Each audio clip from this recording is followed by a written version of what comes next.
Hi everybody, Ryan Ballengee with Golf Newsnet. Glad to have you here with us today. We are reviewing a 3-wood today, which we don't do a whole lot of on this channel. Might do utility irons, might do hybrids, certainly do drivers and irons, occasional wedge, occasional putter, but I feel like we don't do a whole lot of fairway woods, in part because I don't hit a fairway wood that often on my home golf course, just there isn't a need for it.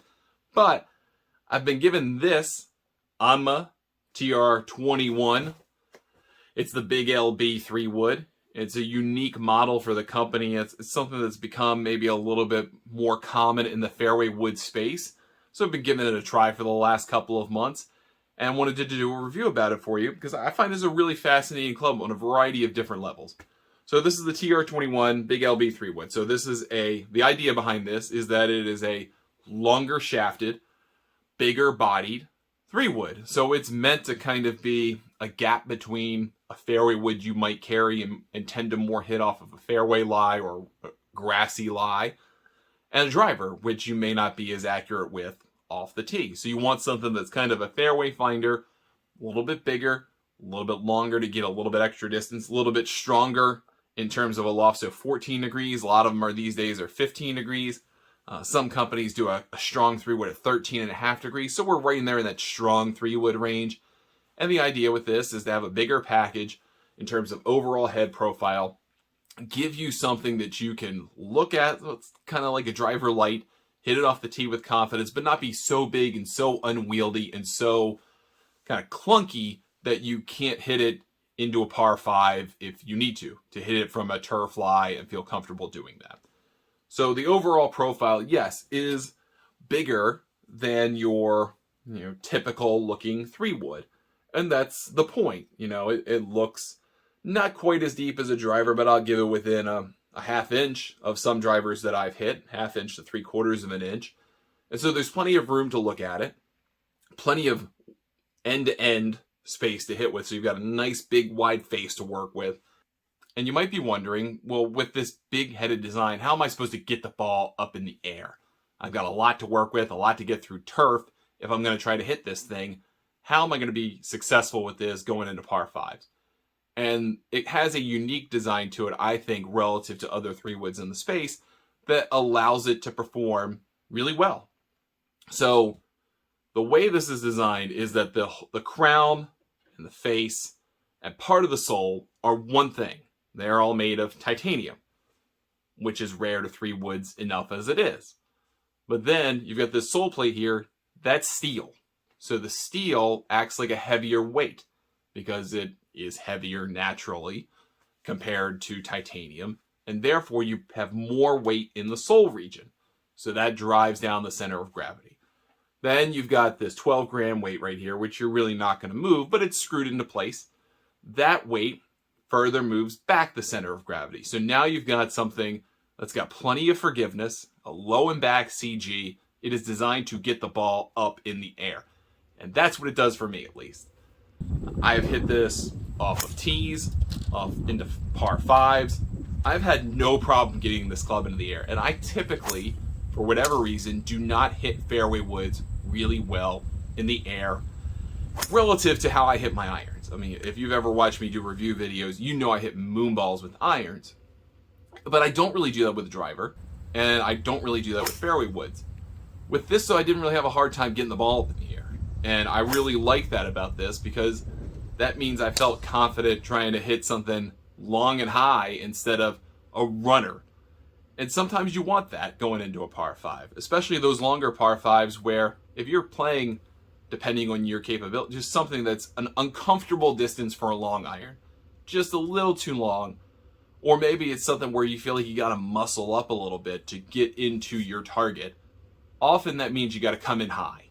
I don't know the correlation, but it just feels that way. So it feels good to stand over the ball and go, okay, if I hit this just fine, it's going in the air and it's going to the target. It's pretty long. It's not the longest 3-wood I've ever played, but it's in that company. It's fairly low spin. It's not the lowest spinning ever. But again, you've got titanium working in your favor. So that's a positive, I think. And we're starting to kind of see more benefits from that. I think as more manufacturers realize that if you build a bigger body on a 3-wood, you can take some advantage of titanium. Because in most 3 woods, they're too compact.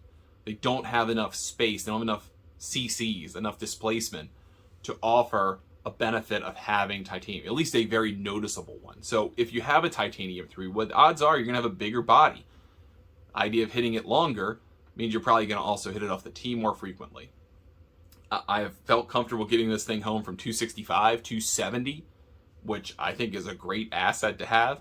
Not that I'm hitting a whole lot of those shots in the course of a round, and frankly, for a lot of people, if you're hitting 265, 270 into a par 5, you're not getting there.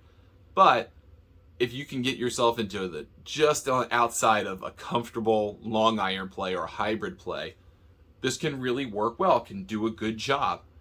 There's a couple of features here other than just the setup of the head design. You've got also this kind of speed slot that's kind of become common in a lot of products. Obviously, that's meant to help the face flex, especially on those lower struck hits, designed to keep the ball in the air and deliver ball speed.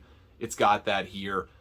I think that that's a really important asset for someone like me who struggles to get the ball in the air with a 3 wood, is because it's not necessarily that I don't hit it well, it's usually that I just don't hit it flush in the center. So being able to maintain some ball speed on a lower struck shot while still getting the ball fairly well in the air, I think that's a huge asset if you're going to try to hit this kind of club into a par 5. The other thing I found really fascinating about this club, and this is the first Honma club that I've ever owned, is the adjustability component to this. So when you look at the hosel of this club, you don't see any markings, and that's for a reason. This has a unique hosel adjustment system compared to anything I've ever seen. So what this does, Honma decided, hey, when you make adjustments on your hosel, that means you take the head off and you take the shaft out and you separate them. And then you twist the shaft and put it back into the head. Well, that means that changes what happens down on the grip end. That means you're kind of twisting the grip, and if you're particularly sensitive to that or have a type of grip where the underside placement matters, all of a sudden you're kind of SOL when you want to make an adjustment. With this, you don't have to do that. You can see based on the head, you're not necessarily making huge adjustments here, but you have options from open, upright, and closed. So you can give yourself a little bit more offset. There's a fair amount by default. You can open it up and add loft and give yourself an opportunity to kind of have more of a neutral look, or you can close the face even more and take off a little bit, make it a little bit stronger, but give yourself a little bit more offset. You can also make it upright. And the way that you do that is with this wrench, which again looks different compared to any wrench that I've ever used in one way. It's a 2-part wrench. So you see this kind of little stopper here, you pull that out and you pull out this. Now this looks like any old wrench. This is the same wrench style you use on every driver, 3 wood, hybrid, whatever you've ever used. And so you get in this guy, and you get in there and twist it off just like you normally would. And then you separate the shaft from the head. Well, then what you do is you use this piece. And this piece has a white lineup marker and it has a little notch here. And that little notch fits in part of the surround of the screw. And you turn that to make your adjustments. So you can make a variety of adjustments, not just a few kind of set based on the way the fitting works. You can make micro adjustments throughout the entire use, throughout the entire range of the golf club. So you can go open a little upright, just open, just close a little upright. You can do a lot of different things with this. And I think that makes it really interesting. It actually has quite a bit of utility to it for that reason. And so while I was kind of confused at first and admittedly had to go watch a video on how to figure this thing out, once I got a hold of it, it made total sense to me, because all I had to do was make my adjustment on the screw capping and then just put the shaft in and line up the white line just like you see here. We're done. Now, that means I can't just use any old wrench to make adjustments. And I think a lot of people find some familiarity with that because they've kind of become like USBs these days. They're all pretty much the same. So now you've got to carry, if you want to make the adjustment, the Honma specific wrench with the port tool and then have the cap on it so it doesn't fall off. It's not a net negative thing. You could still use the regular wrench to do all the other adjusting on all your other clubs. You just have to have this plastic piece that's really important to doing the adjustments on the Honma club. Not a big deal, just a difference. The Vizard is what I got for their shaft offering. I got it in X Flex. It's not that heavy. If you know anything about what I like in drivers, you see me do reviews, I like a lighter weight X. I want the benefits of an X. I want the benefits of that torque, but I don't necessarily want the weight. And this works out pretty well. Hitting it for the first few times, I tried it in its neutral factory setting. Not that I didn't care for it, but I had a really hard time looking at the offset. I almost had to look at the hosel line to the ball and ignore the offset to hit it how I wanted. But once I opened it up, it made it a whole lot easier to use.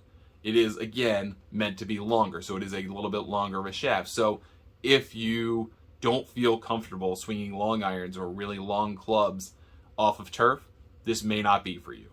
I think this is generally intended for a better player who needs some kind of in-between club to fill a gap, whether it's between a driver and their longest next club, or whether they play on a course where they need to just place the ball a little bit more frequently and don't feel as comfortable just banging driver on every hole.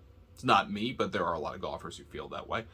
And they need something that they get the ball in the air, or they can play it low. You can do what you want with this club pretty easily, manipulation-wise, and put it into play, and then hit the next shot.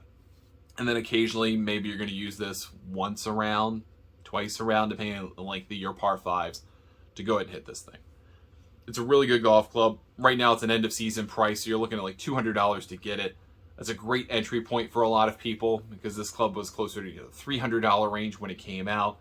Honma can be a little bit expensive for a lot of consumers, so if you're willing to kind of wait a little while in a season, you can get a club like this, experiment with it, use it as an entry point, see whether you like it or not, and then make a decision about adding future clubs from this company to your bag.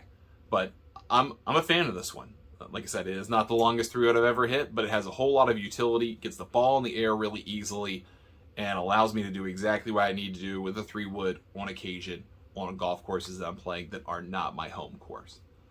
Hope you've enjoyed this review. Please let me know any questions that you have. Hit me up on Twitter. I am at Ryan Ballengee, and I will see you next time.